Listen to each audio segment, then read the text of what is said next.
So hi guys, welcome back to this channel. Today is very special day because we are going to start a very new subject on this channel, that is Indian polity.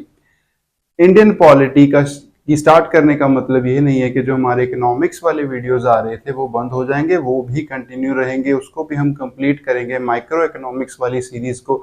But एक और new series आपको इस channel पर देखने को मिलेगी। तो आज की वीडियो में हम इंडियन पॉलिटी को स्टार्ट करेंगे। हम देखेंगे कि इंडियन डेफिनेशन क्या है पॉलिटी की, इंडियन पॉलिटी क्या होती है, फिर हम देखेंगे कि कॉन्स्टिट्यूशन क्या है, क्या इंपॉर्टेंस है कॉन्स्टिट्यूशन की किसी भी देश की पॉलिटी में। और फिर हम कॉन्स्टिट्यूशन को स्टार्ट करने से पहले देखेंगे कि हिस्टोरिकल बैकग्राउंड क्या है, कौन सी वो सिचुएशंस थी जब हमें महसूस हुआ कि हमारे इंडिया का भी कॉन्स्टिट्यूशन होना चाहिए, और फिर हमारे जो लीडर्स थे उन्होंने इंडियन कॉन्स्टिट्यूशन को लिखा। तो without wasting any time let's see what is the definition of polity. Polity says that it refers to the system of governance. System of governance का क्या मतलब है? सिस्टम ऑफ गवर्नेंस मतलब कोई भी ऐसा सिस्टम जिसके अकॉर्डिंग किसी भी कंट्री को एडमिनिस्टर किया जाता है।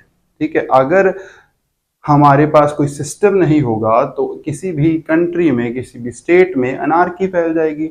बिकॉज एक कॉन्स्टिट्यूशन है जो हमें प्रोटेक्ट करके रखता है, हमें सिक्योरिटी प्रोवाइड करता है, जिसके कारण हम फुल लिबर्टी से कहीं भी घूम सकते हैं, हमें कोई भी डर नहीं है। तो इसका क्रेडिट किसको जाता है? कॉन्स्टिट्यूशन को जाता है, हमारे इंडियन कॉन्स्टिट्यूशन को जाता है।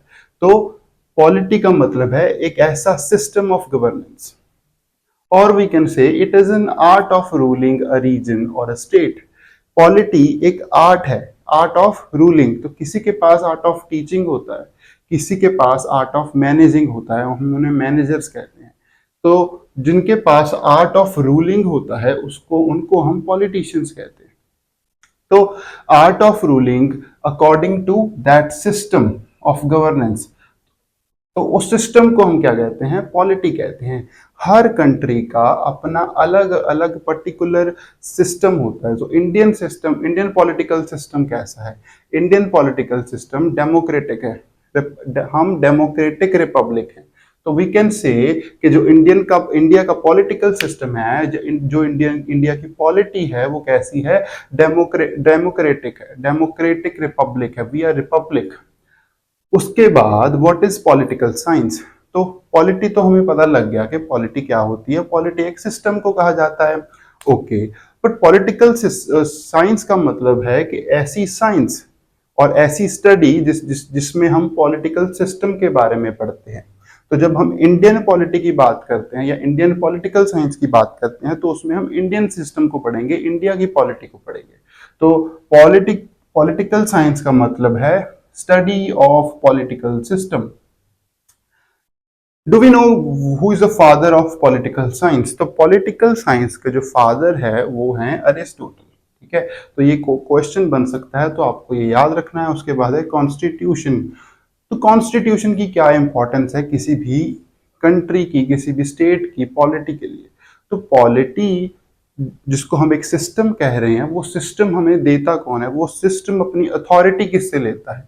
वो सिस्टम को लेजिटिमेसी कहाँ से मिलती है? कॉन्स्टिट्यूशन से मिलती है। कॉन्स्टिट्यूशन में डिफाइन होता है कि सिस्टम कैसे चलेगा, कैसे एडमिनिस्ट्रेशन होगा, कैसे जो पॉलिटिकल इंस्टीट्यूशंस हैं किसी कंट्री की वो कैसे वर्क करेंगी। तो वो किस में लिखा होता है? कॉन्स्टिट्यूशन में लिखा होता है।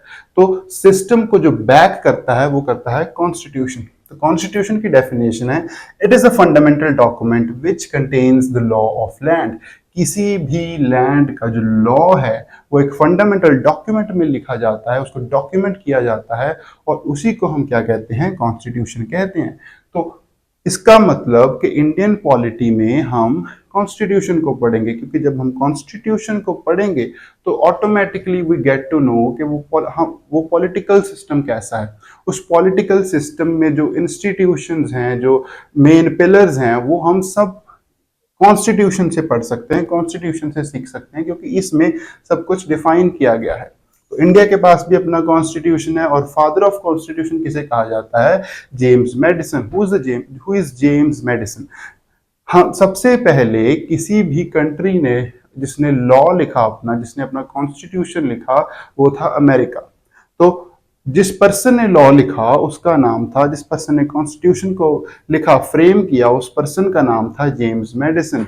तो उन्हीं को हम कहते हैं father of constitution. And when we talk about the father of Indian constitution, जिन्होंने इंडियन कॉन्स्टिट्यूशन को लिखने में अहम भूमिका निभाई, उनका नाम है doctor Bhimrao Ambedkar.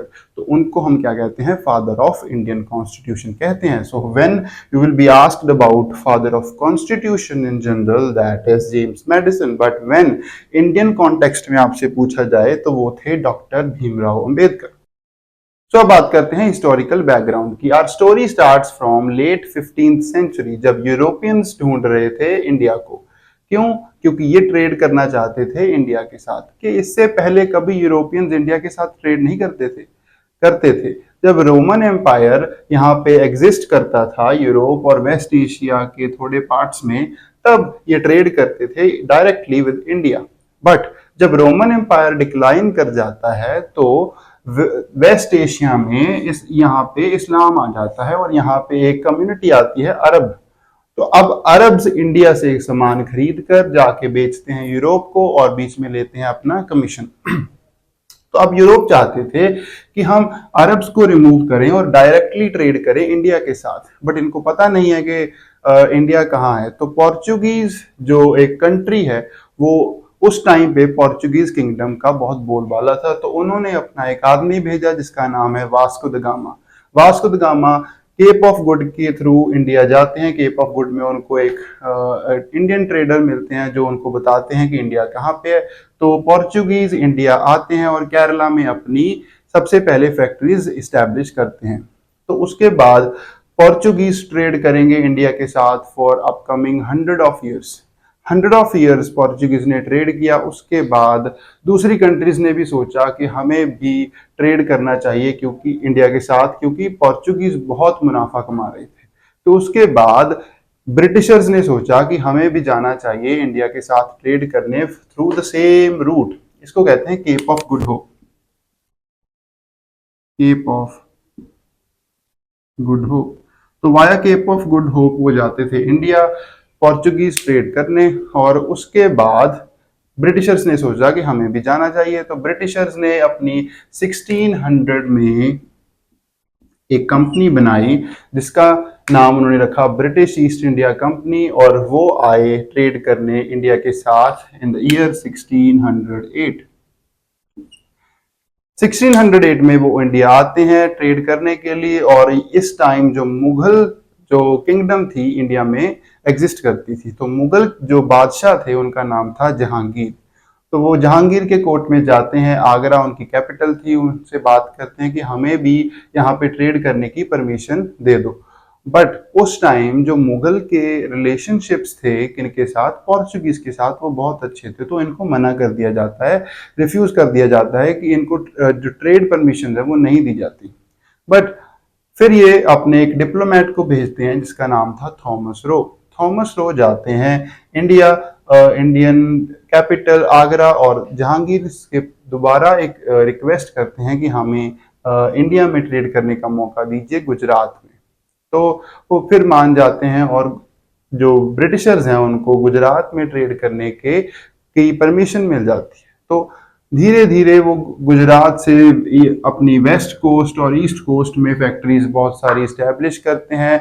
Second factory वो मसूलीपट्टनम में लगाते हैं आंध्र प्रदेश में, और उसके बाद वो काफी टाइम ट्रेड करते रहते हैं और अपना कंट्रोल जो इंडियन सब कॉन्टिनेंट पे जमा लेते हैं। तो during this course of time उन्होंने अपनी मेजर प्रेसिडेंसीज इस्टेब्लिश करना स्टार्ट कर दिया।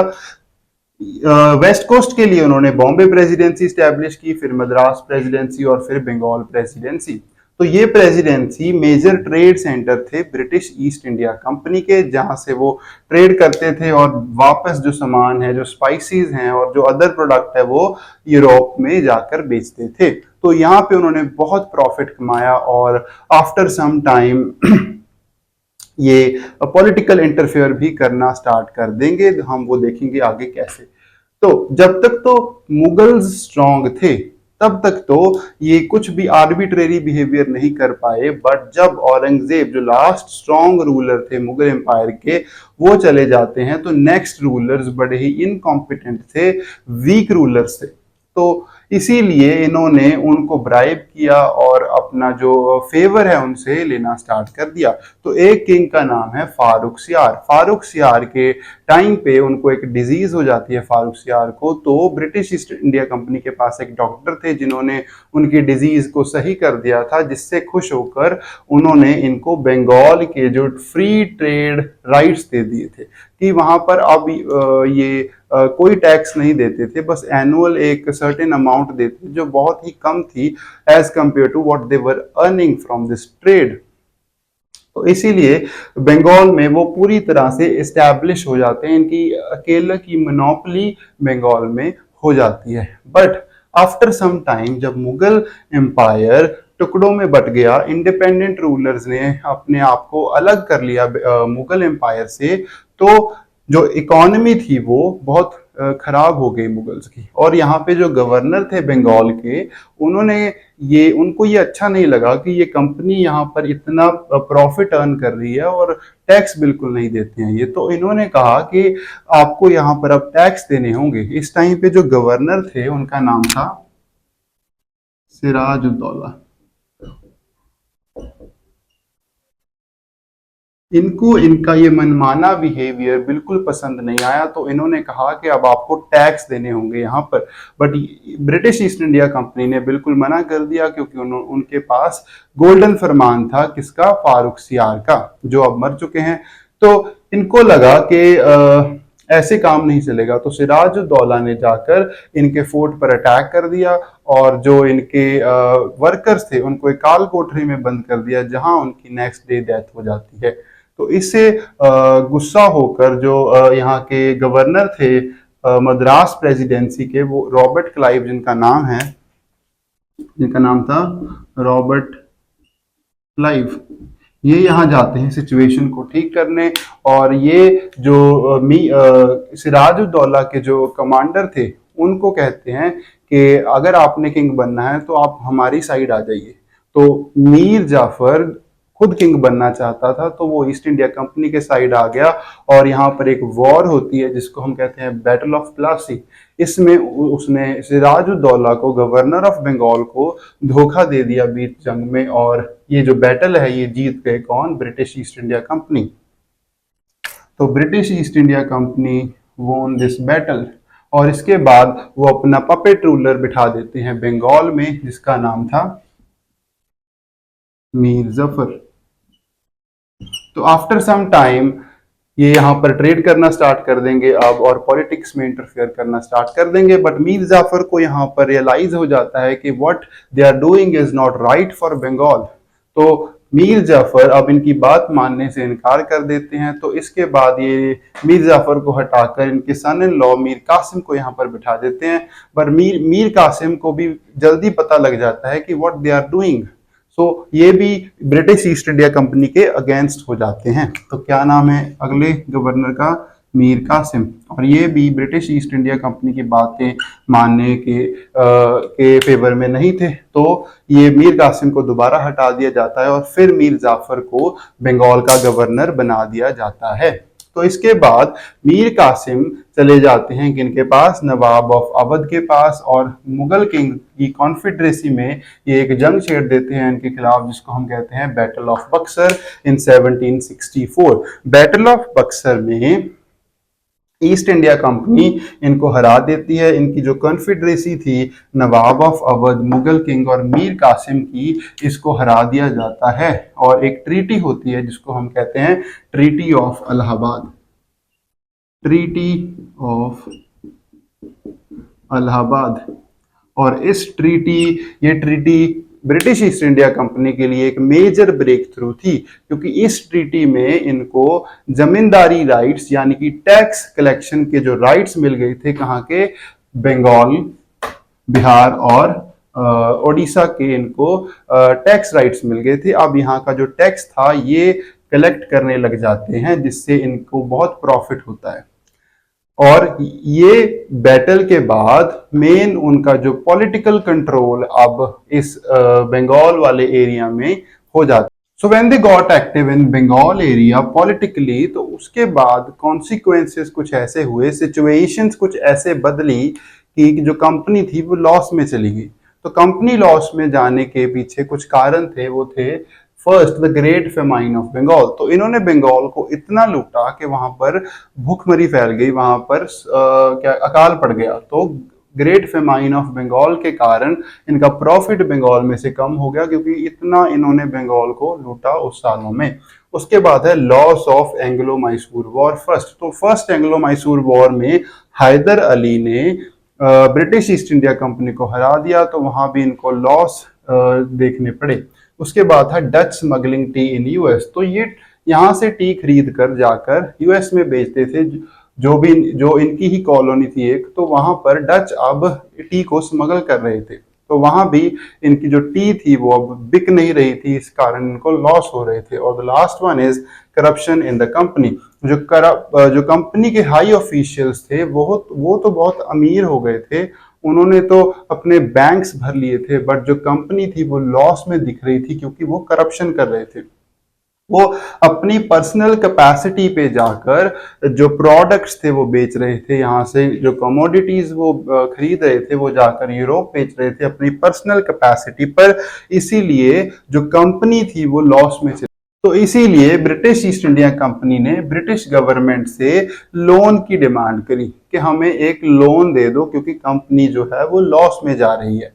तो जब ब्रिटिश गवर्नमेंट को पता चला कि कंपनी में करप्शन हो रही है, तो ये उनको अच्छा नहीं लगा कि उनकी कितनी अच्छी कंपनी लॉस में जा रही है। तो ऊपर से ये उनको जो एनुअल रेवेन्यू देते थे वो भी इन्होंने देना बंद कर दिया था। जो एनुअल टैक्स ब्रिटिश गवर्नमेंट को ये देते थे वो भी बंद कर दिया। तो इसीलिए in the place of this loan British government decided कि अब हम इस कंपनी को रेगुलेट करेंगे। तो इन्होंने कुछ लॉज ऐसे फ्रेम किए ताकि इस कंपनी की जो करप्शन है उसको रोका जा सके, इसको अच्छे से मैनेज किया जा सके। इसीलिए उन्होंने एक लॉ लेकर आए वो, जिसका नाम है रेगुलेटिंग एक्ट। ये फर्स्ट ऐसा लॉ है जो ब्रिटिश गवर्नमेंट ने फ्रेम किया for this company that is working in India, जिसको हम कहते हैं रेगुलेटिंग एक्ट। तो इस एक्ट से हम स्टार्ट करेंगे नेक्स्ट वीडियो से।